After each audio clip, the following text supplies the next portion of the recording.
Okay, welcome everyone. So we are at the Mental Health and Wellbeing webinar. So thank you so much for attending. I'm Sarah Memmi. I'm one of the community development coordinators at University of Toronto, Mississauga, and I'm on the OCOOL board. So we put this together specifically for students that we are working with, that are student leaders within our institutions and at our residences. So I have Chad and Davika here who are going to be presenting on mental health and well-being. What we're going to be doing is I will share my screen in a moment. So there is some fun PowerPoints and videos, I guess I should say. And then at the end, also, we will unmute everyone, I guess, and you will have a chance to chat and ask some questions. Obviously, throughout the webinar, if you have any questions that you don't feel comfortable asking, you can always go to the question section of the webinar and just write your question in there. So yes, so we'll begin. I want to just start with giving you a brief background on Chad and Davika.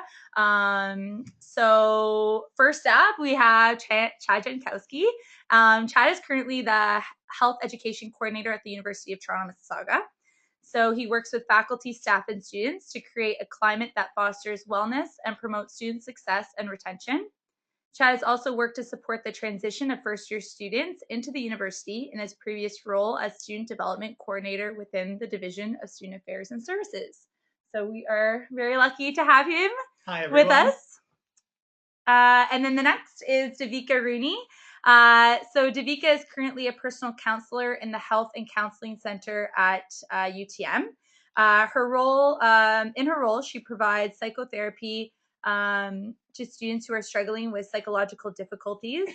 Davika also develops and facilitates workshops for students on a variety of issues such as stress and anxiety. Davika provides consultations to faculty and other student services professionals on matters pertaining to students' mental health. And in addition to her role at UTM, Davika has a private psychotherapy practice in Mississauga where she works with individuals, couples, and families. So it's also very exciting to have her with us. All right. Thank you, Sarah. No problem. All right. Okay, so it doesn't look like anyone has any questions so far.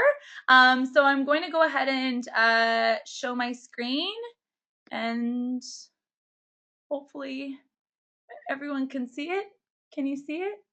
Yeah. Oh, perfect. Okay. Sorry, we also have some UTN students here in the room with us, so they are also joining in. So we are going to begin. Oh, there we go. Oh. Yay! Oh, whoops. Okay, there we are. Sorry about that. Oh, technology. Okay. All right, great. So why don't we get started? So first of all, let's talk about why we're here. So Sarah. All right. So today we're going to talk about ways to maintain good mental health by incorporating self-care in our lives. Okay. So I will speak to some of the common stressors on campus as well as ways to be alert to the signs of stress. And Chad will talk about ways to engage in self-care and to create a healthy sense of well-being. In other words, how to stay happy, healthy, and well. All right. Awesome. Okay, so why mental health? Why do we think that it's important to talk about mental health? Mental illness is a very prominent issue in youth. It affects about 20% of young people between the ages of 15 and 24. 63% of surveyed youth between the ages of 10 and 19 years state that embarrassment, fear, peer pressure, and stigma are major barriers to seeking help. 75% will either talk to a friend or to no one at all, which is not that great when you don't feel like you could talk to anyone because of stigma. Last year, for example, about a third of our students in the UTM Health and Counseling Center came because of mental health related issues. So as you can see, the numbers are quite high. So what stresses our students out? So some of the things that we're seeing on our campus, and I'm sure you're seeing similar things across the board too in your campuses, is students have trouble living up to expectations. So perhaps expectations that are unrealistic that they've set out for themselves, or living up to other people's expectations of them. Heavy workloads. I'm sure you guys don't know what I'm talking about, but we see students struggling with balancing their jobs as well as their academic responsibilities. Of course, there's also competing priorities. So, for example, you have deadlines about handing in a paper or studying for an exam, and at the same time, guess what? Well, your partner breaks up with you. So you're dealing with a personal crisis at the same time. So these competing things really create stress in your life. Other things we see, homesickness, in particular for our students who are from out of province or from out of country, having to deal with the transition of being in a different place. Even students from a small town to a larger city, we see that also. There's also issues of grief and loss. So if students have experienced a death, of a loved one, that creates a lot of stress too. And roommate conflict is another big one that we often see on campus. Another one is excessive procrastination. So if students, put things off until the last minute, and then it's a day before an exam or a day before a paper is due, we get students coming to our center saying, "Oh my God, I don't know what I'm going to do." Like those sorts of things that we see that really creates lots of stress for students. We also see an abuse of alcohol and drugs way beyond the normal advisable low risk drinking guidelines limit. Um, we also see forms of abuse such as sexual assault and date rape that, of course, contributes greatly to one's mental health and stress. Family issues such as divorce of their parents, or parents who are over involved, the helicopter parents that's always checking in, wanting to know what's going on. We don't know any of those, right?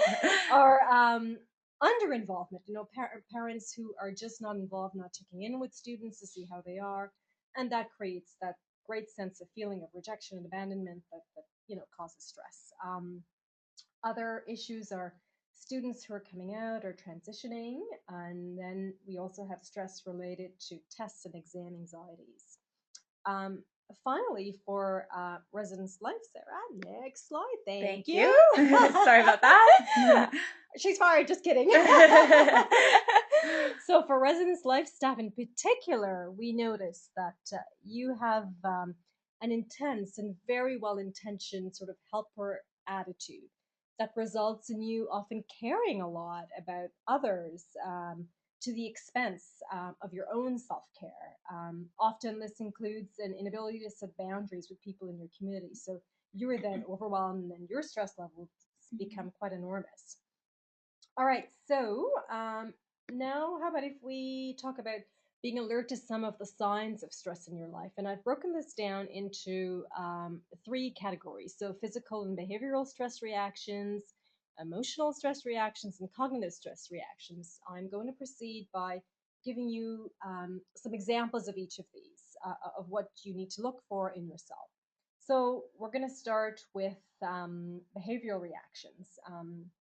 So feeling fatigue, loss of appetite, difficulty falling asleep, being restless, headaches, change in eating habits, being susceptible to more colds and flus, changes in your libido, changes in smoking habits, and changes in alcohol and drug consumption. So those are some of the physical things and behavioral things that you can notice in yourself, and acknowledge that your stress levels are increasing, and hopefully seek support.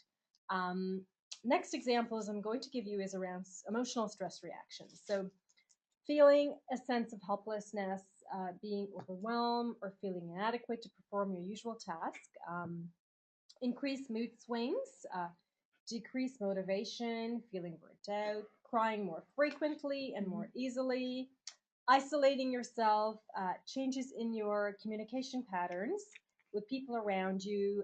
For example, increased level of conflicts with your friends or roommates or partners. And finally, we're going to look at cognitive stress reactions. So some cognitive stress reactions that we often see are feeling confused, having a hard time with making decisions, difficulty problem solving, like blanking out in an exam or a test, so having memory lapses, difficulty concentrating or paying attention in class or in general. Okay, so these are some of the signs to be aware of that would indicate that you are stressed. I also want to note that the above reactions are normal human responses to stress. When we all encounter stressful circumstances, these things are, on some level, we're all going to experience them. So, although some of the underlying stressors that we experience cannot be prevented, we can certainly increase our resistance to stress by taking care of ourselves and staying healthy. I really believe it's important to pace ourselves and to know limits so that we can continue to have a good sense of well being and balance in our life. Also, by taking care of ourselves, we are being good role models to our students. Yay! Yay. As well as being proactive instead of being reactive. Now, I will hand you over to the very dynamic Chad to talk to you and demonstrate some concrete ways to be proactive and maintaining a good sense of well-being. All right, let's give it up for Chad. Woo! Woo! Oh, well, wow, thanks. If we could just jump ahead to the next slide. Sorry. While we do a bit of a musical chairs in here. I need to bring my juice box in front of me because I'm a little nervous in technology and I wish there were faces staring back at me. Okay, so. I'm sorry. No. And clearly I'm not a good slide doer here. Vanna, come on. God. So from what I understand, there's a whole bunch of different people in different situations participating in this webinar. So we have a few of you kind of probably logging in from your residence rooms, maybe logging in from Campus Labs on computer. Maybe you're with a Residence Life staff member, professional staff member, and you're with a group. Regardless of whether you are on your own for this or with a large group of people, I'm going to, as we move through some of these things, encourage you to participate. And it's going to be participating in the sense that you're hopefully going to do it, maybe involve dancing by yourself in your room, maybe involving dancing in front of the colleagues, and hopefully they're trusted colleagues, folks who will not mock you too heavily or do so with love. But that's the challenge I'm going to issue to you, because I think a lot of the times as Residence Life staff, as Dons or RAs, we're really good about telling other people what it is they ought to be doing and practicing in order to take care of their well-being. Where we sometimes fall short, though, and that's true of us as professional staff sometimes as well, is that we don't necessarily carve out the time to do that ourselves.